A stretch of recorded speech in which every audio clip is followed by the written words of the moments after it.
I never wanted to come back to Stonefield House. Not really. But sometimes the past doesn't just sit quietly in the shadows.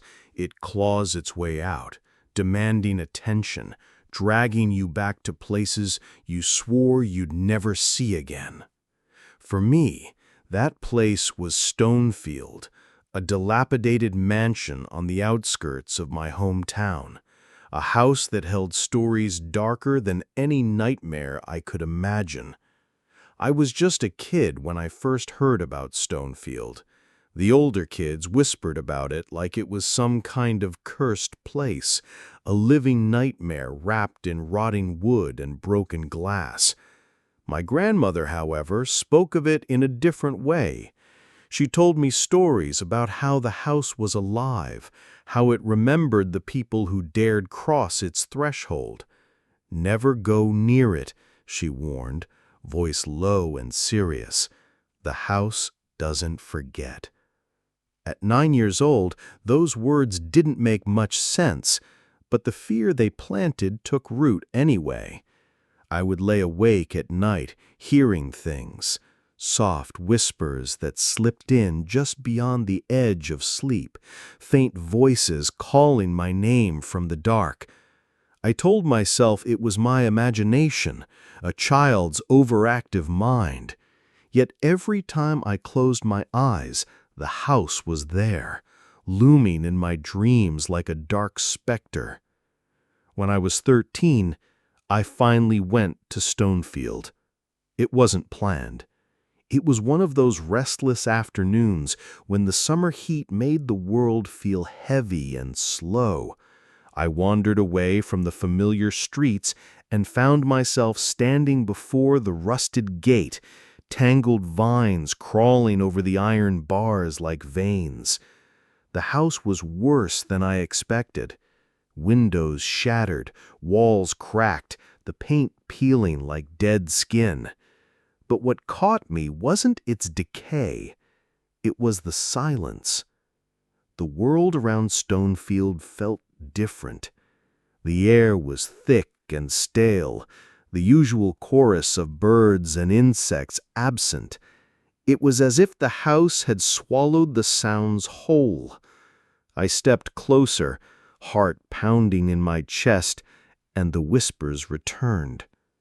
Not just in my head, but in the air around me, soft, urgent, impossible to ignore. They weren't words I could understand, but their meaning was clear.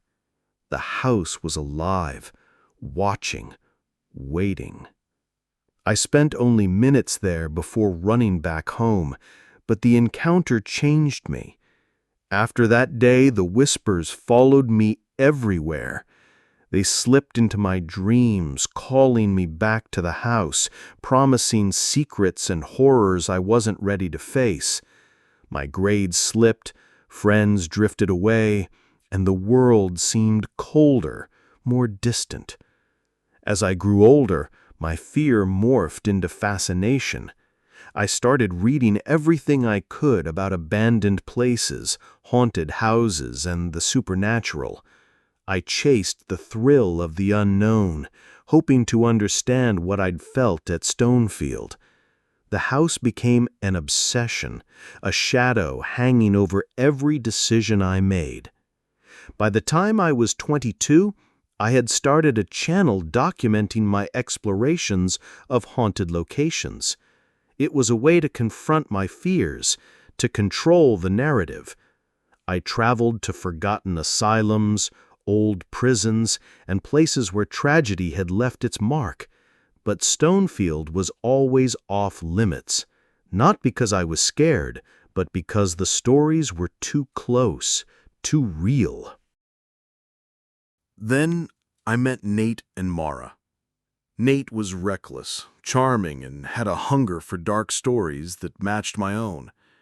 Mara was quieter, more cautious, but loyal. Together we formed a team, 3 souls drawn to the macabre, each seeking answers in the shadows. When I mentioned Stonefield to them, their reactions varied.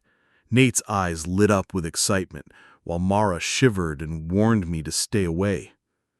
We planned our return to Stonefield carefully.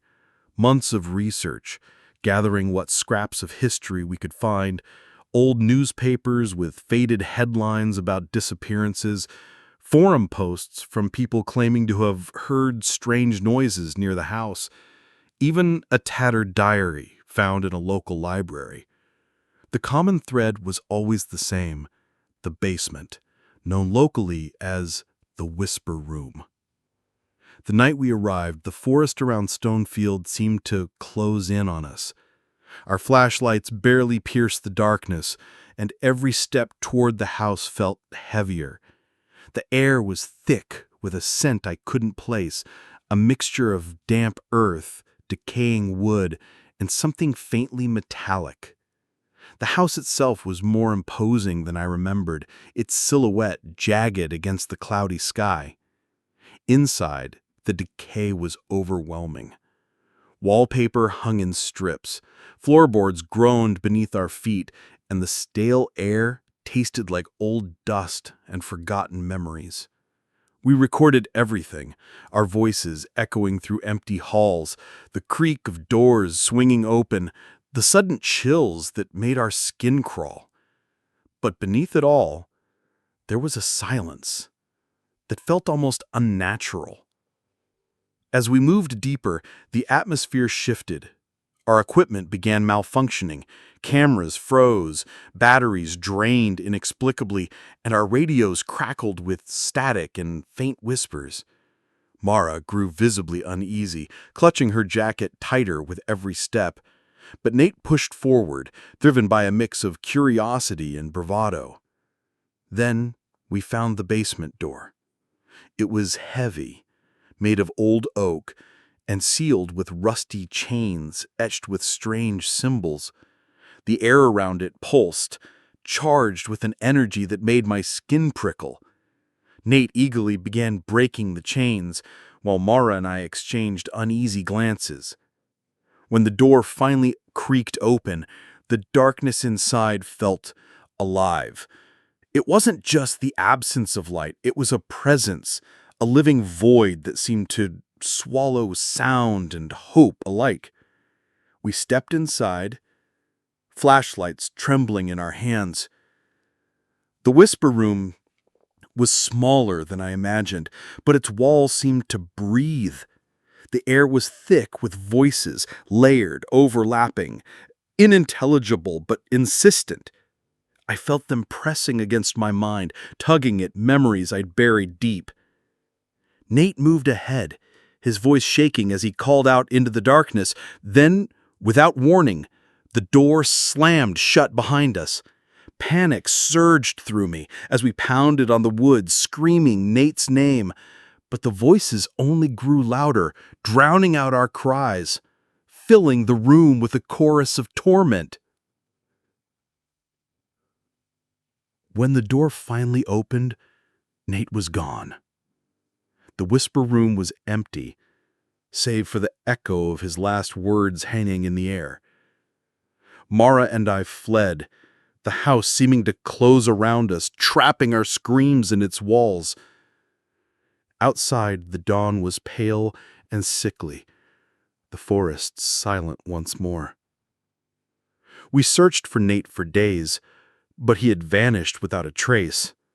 The footage from that night was corrupted, fragments of static and distorted voices, a puzzle with no solution. Mara left town soon after, her silence louder than any goodbye. I tried to bury the experience, but Stonefield haunted me still. Shadows flickered at the edge of my vision, whispers curled around my thoughts. Then came the journal, a weathered book filled with my own handwriting, but recounting events I hadn't lived. The story demanded continuation. The house was not just a place, but a hunger for stories, for voices, for life itself, and I was caught in its grip, the latest in a long line of storytellers doomed to feed the darkness. I returned once more, alone this time, to face the house and whatever awaited in its depths. The walls whispered secrets I wasn't ready to hear, and the night stretched endlessly, a labyrinth of memory and madness. This is where my story truly begins. I couldn't sleep after that night. Every time I closed my eyes, I saw Nate's face, frozen in surprise and terror, just before the whisper room swallowed him whole. His voice echoed in my head, not as words, but as fragments, like broken glass, fear, confusion, pleading. Mara had left town within a week, her silence louder than any scream, and I found myself alone, haunted by memories and a sense that the story wasn't finished. Stonefield House had taken Nate, but it hadn't finished with me. Deep down, I knew it never would. I tried to move on. Really, I did. I deleted the corrupted footage, packed away the gear we used that night, and told myself I'd never speak of Stonefield again. But the house had other plans. The whispers followed me home, faint at first, like wind brushing against my ears, then louder, twisting my dreams into visions of rotting halls and shifting shadows. At work, I'd catch glimpses of Nate reflected in windows or mirrors, just for an instant before he disappeared. My mind told me it wasn't real. My heart wasn't so sure. Weeks turned to months, but instead of fading, the obsession grew stronger. Every forgotten diary entry, every local legend about the house, every rumor on dark corners of the internet felt like pieces of a puzzle I couldn't stop assembling. And then one night, I found it, a name buried in an old newspaper article about disappearances linked to Stonefield House. The Whisper Room. It wasn't just a nickname locals used. It appeared in several unrelated accounts dating back almost a century. Each mention spoke of someone entering the room, hearing voices, and never coming out the same, or never coming out at all. That was the spark that pushed me over the edge. I couldn't just let Nate's disappearance become another unsolved mystery, another ghost story whispered in dark corners. I owed him the truth. And maybe I owed it to myself, too. But I couldn't go back alone. Not again. I reached out to Mara first. She didn't answer my calls or messages for days. When she finally picked up, her voice was brittle, like glass about to shatter. "You shouldn't call me," she whispered. "You shouldn't even say its name." I tried to reason with her, to remind her that we'd started this together, but she just hung up. I haven't heard from her since. So I turned to someone else, an old friend named Caleb. We weren't close, but he'd always been drawn to the darker side of things, fascinated by haunted places and urban legends. When I told him about Stonefield, his eyes lit up with the same reckless curiosity I once saw in Nate. "When do we go?" he asked, like it was the most natural thing in the world. We set a date, packed cameras, recorders, spare batteries, and enough lights to chase away any shadow. This time, I wasn't going as an explorer hoping for clicks or views. I was going as someone hunting for answers, even if those answers destroyed me. The night we arrived, the air felt even heavier than before, charged with a tension that made every breath feel like it could snap in my chest. The moon was hidden behind thick clouds, and the wind had stopped entirely, as if the world itself were holding its breath. Caleb joked to hide his nerves, but I could see the unease in his eyes. We crossed the rusted gate, flashlights sweeping over cracked steps and ivy-choked windows. The door groaned in protest as we pushed it open, and the stale air inside wrapped around us, heavy with dust and something metallic, the same scent I remembered from before. My heart pounded, but strangely, part of me felt welcomed, like the house had been waiting. Inside, nothing had changed. The wallpaper still hung in ragged strips, the broken furniture lay scattered across warped floors, and the silence felt alive. We filmed everything, our camera lights slicing through darkness that felt almost solid. Every creak of the floorboards sounded louder than it should have, every distant drip of water echoing like a threat. We followed the same path I'd taken months earlier. The living room, the shattered staircase, the hallway where the air felt colder with each step. And then, finally, the basement door. The chains were gone, shattered by Nate last time, but the symbols remained, carved deep into the wood, darkened with age. Caleb paused, his bravado fading. "Are you sure about this?" he asked. I wasn't, but I nodded anyway. The stairs down to the whisper room felt longer than I remembered, each step sinking us deeper into something ancient and wrong. Our lights flickered as we reached the bottom, and the whispers began again, faint like a distant chant carried on the wind. Caleb's eyes widened. "Do you hear that?" he asked, voice shaking. I nodded, throat too tight to speak. The whisper room was just as small, just as suffocating. The walls seemed to breathe, shadows writhing in corners even our lights couldn't touch. The whispers grew louder, layering over each other until they formed a sickening symphony of pleading, laughter, and rage. I felt them pushing against my thoughts, tugging at memories I didn't want to relive. Then something new happened. The whispers began to say my name. Over and over, rising and falling like a dark prayer, my name spoken in dozens of voices, some sounding like strangers, others horribly familiar. One voice, Nate's voice, whispered at last, softer than the rest. "Don't listen," Caleb warned, his hand gripping my shoulder hard enough to hurt. But it was too late.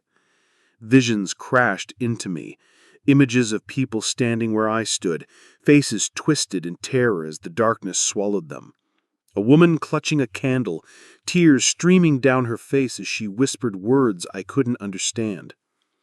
A boy, no older than 10, eyes wide and empty as he stepped forward into the darkness. And then Nate, standing in the same spot, turning back to look at me with an expression I couldn't read, before the shadows pulled him away. The visions ended as suddenly as they began, leaving me gasping, knees shaking. Caleb's face had gone pale. "We need to get out of here," he hissed. But the door slammed shut, just like last time.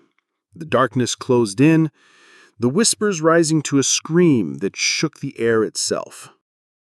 Caleb pounded on the door, shouting until his voice cracked, but I barely heard him. The whispers weren't around me anymore. They were inside me, clawing at my thoughts, rewriting memories, filling my head with impossible knowledge. Dates, names, tragedies linked to Stonefield House, going back decades, centuries. The house wasn't just haunted. It was alive, feeding on stories, on memories, on voices offered up willingly or stolen by force. Then, a moment of silence so complete it hurt my ears. Caleb turned to me, eyes wide with terror. "It's behind you," he mouthed. I turned, heart hammering so hard I thought it might stop. There was nothing there, just shadows and rot. But something had changed. The room felt aware, like it was holding its breath, waiting. And then, softly, a voice I knew better than my own whispered from the darkness, "Why did you come back?" Nate's voice. It wasn't a recording. It wasn't an echo. It was him, or what was left of him. "Where are you?" I shouted, my voice cracking. Silence. Then the whisper came again, closer this time. "I can't leave. It won't let me." His words were full of despair, but something darker too, an acceptance, a resignation I couldn't stand to hear. Caleb grabbed my arm, pulling me toward the door. "We have to go," he gasped. But the door stayed shut, no matter how hard we pushed. The whispers rose again, forming words I couldn't understand. The walls seemed to warp, the floor tilting under our feet. I fell, hitting my shoulder hard, pain flaring bright in the darkness. When I looked up, Caleb was gone. Panic surged through me. I called his name over and over, voice breaking until it was just a rasp. The only answer was the whispers, twisting around me, mocking, pleading, accusing. My flashlight flickered, shadows shifting like living things. Then I saw him. Caleb, standing at the far end of the room, unmoving. "Caleb!" I shouted, stumbling toward him. He didn't react. His eyes were open, staring, but they didn't see me. His mouth moved, but no sound came out. The shadows clung to him like smoke. I reached out, hand shaking, and the moment my fingers brushed his arm, everything went black. I don't know how long I was out. When I opened my eyes, I was alone. The doors stood open, the air silent except for the slow drip of water somewhere in the darkness. Caleb was gone, leaving no trace behind, not even footprints in the dust. My mind screamed at me to run, but my legs barely obeyed. I stumbled out of the whisper room, up the stairs, out into the cold night air. Outside, the forest was silent, the world unchanged, as if none of it had happened. But inside, something had shifted. The whispers weren't just behind me anymore. They were part of me. A quiet murmur under every thought, reminding me that the house wasn't done, that the story wasn't finished. Days turned to weeks. Caleb's disappearance barely made the local news. Just another person lost in the woods near Stonefield. Just another rumor to be whispered about and forgotten. But I couldn't forget. Every time I tried to sleep, I saw Caleb's empty stare, heard Nate's voice asking why I'd come back. Then the journal appeared on my kitchen table, a worn leather book, pages yellowed with age. Inside, written in my own handwriting, was an account of what happened in the whisper room that night. But it wasn't just what I remembered. It included things I hadn't seen, words I hadn't spoken, moments I didn't live. A story beyond my own, as if the house itself had written it through me. The more I read, the clearer it became. The house wasn't content to simply trap people. It needed them to tell its story, to feed it with words and fear and memory.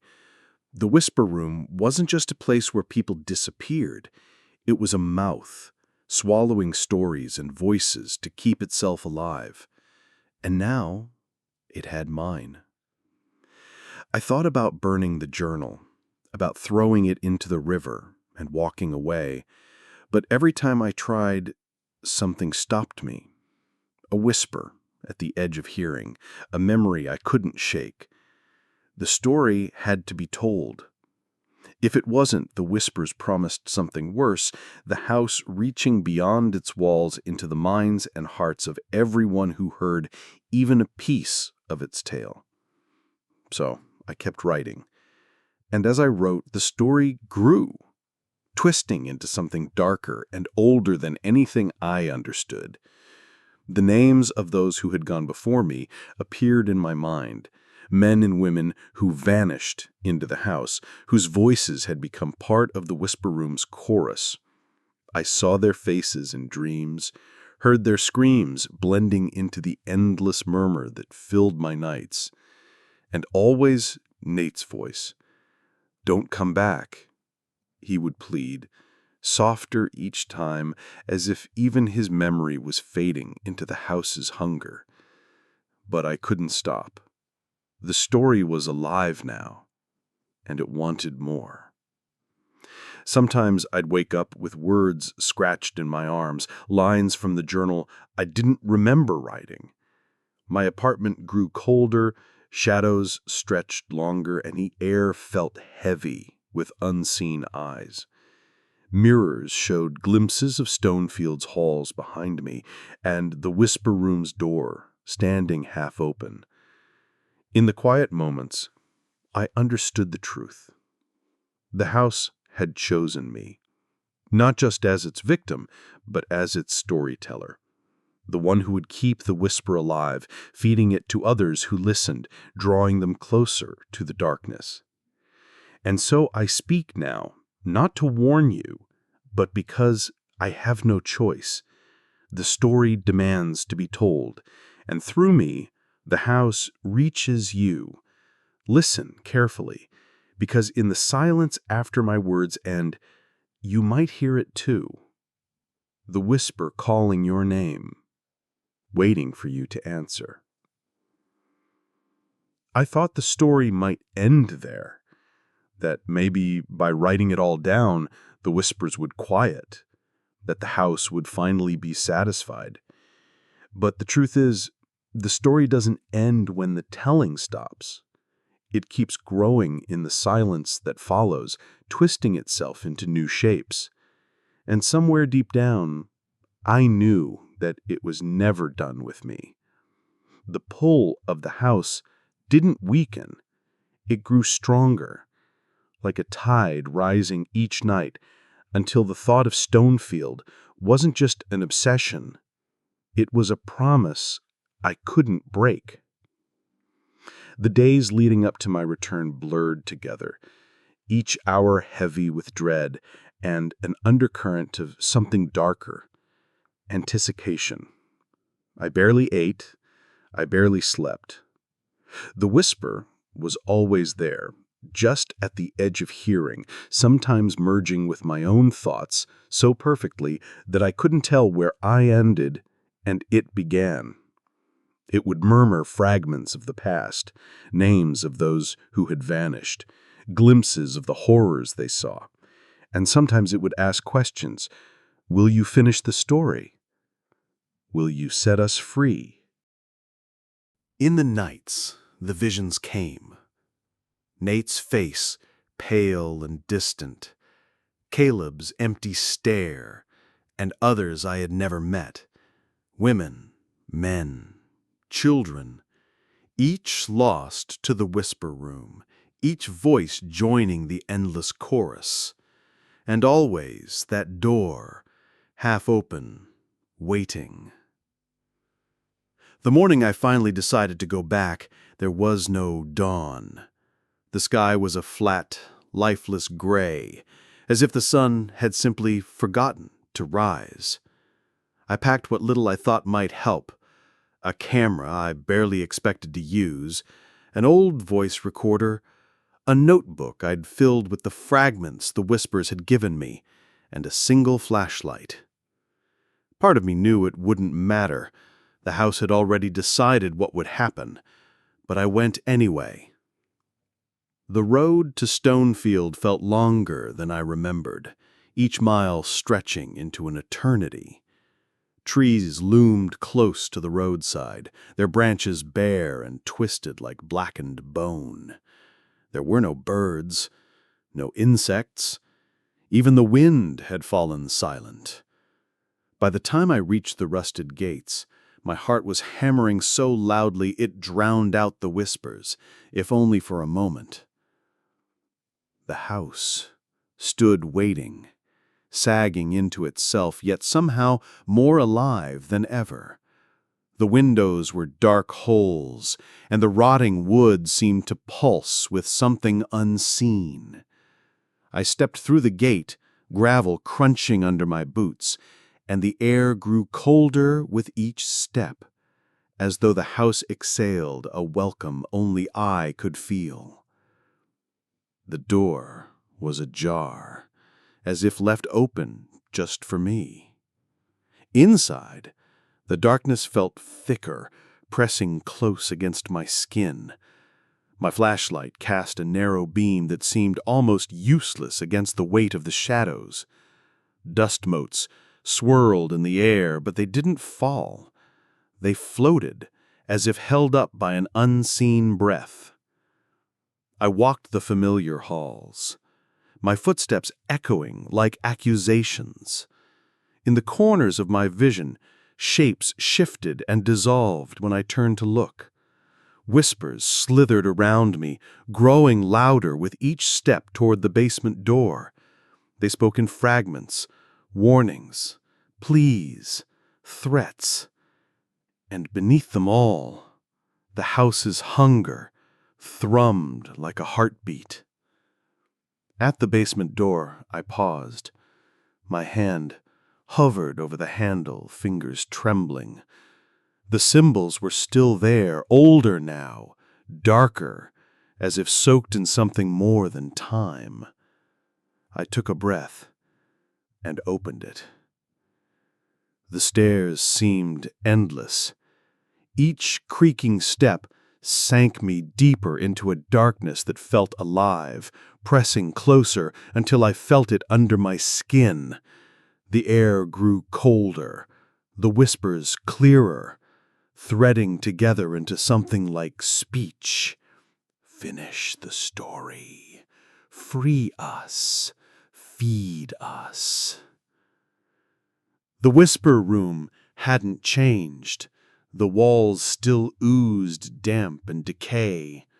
Shadows pooled in corners my light couldn't reach, and in the center, where once there had been only empty space, something new waited. A mirror, tall and cracked, framed in dark, rotted wood. I stepped closer, breath caught in my throat. The mirror's surface shimmered, refusing to show my reflection. Instead, it showed faces: Nate, Caleb, and countless others, flickering like dying candle flames. Their mouths moved in silent words, their eyes hollow and pleading. A voice, clearer than ever before, rose from the whispers. See. And I did. The mirror's surface darkened, swallowing the faces until only darkness remained. Then it began to show images. The night Nate disappeared from an angle I could never have seen. Me standing frozen as the darkness took him. Caleb's last moments, his eyes wide as something unseen pulled him back. And then images older than my own memories. A woman in the 1940s clutching a rosary. A man in the 19th century, candles shaking in his hand. A boy, no more than 12, tears cutting through the dust on his cheeks. Each saw the same room, each heard the same whispers, and each left a part of themselves behind. The mirror pulsed, and a final image emerged. Me, standing in the whisper room, eyes sunken, skin pale, mouth moving silently. The horror of it made my heart seize. I staggered back, dropping the flashlight. In the sudden darkness, the whispers grew deafening, spinning around me, through me, until they weren't whispers anymore. They were my own voice. Finish the story, it commanded. I fell to my knees, hands pressed against the cold, damp floor. My notebook slipped from my pocket, falling open.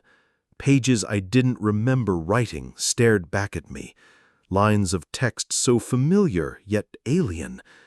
My hands moved on their own, tracing the words, as if remembering something I hadn't lived. Tell them what you saw, the whispers demanded. So I did. I spoke into the recorder, voice shaking but growing stronger with each word. I told of Nate, of Caleb, of the visions, the mirror, the truth I now understood. Stonefield House wasn't just haunted, it was a vessel. It had no soul of its own. It devoured the voices, memories, and fears of those who dared enter. It survived by becoming the story itself. And through that story, it reached others. The final realization cut deeper than any fear. The house needed to be remembered. Forgotten stories starve, but stories told, even in horror, keep the house alive. The whispers calmed, softening into something almost gentle. "You understand," they breathed. In that moment, I saw everything. The countless souls trapped, each becoming part of the chorus, each telling their part until another arrived. The house was eternal, not because it could not die, but because we would not let it. Every telling, every listener, every frightened glance kept it breathing. Then the voice I feared and longed to hear most whispered, softer than a sigh, "It's time." Nate's voice. I turned, tears burning my eyes. There he stood, or what was left of him, a shadow shaped like my friend, edges blurred, eyes lost to darkness. "I'm sorry," I choked out. His head tilted, as if remembering what it meant to nod. "Tell them," he whispered. The mirror cracked, splitting down the middle, and the room shuddered around me. Dust rained from the ceiling. The door slammed shut, sealing me in. The whispers rose again, layered and desperate. "Finish it," they screamed. I spoke faster, words tumbling over each other, the story pouring out of me.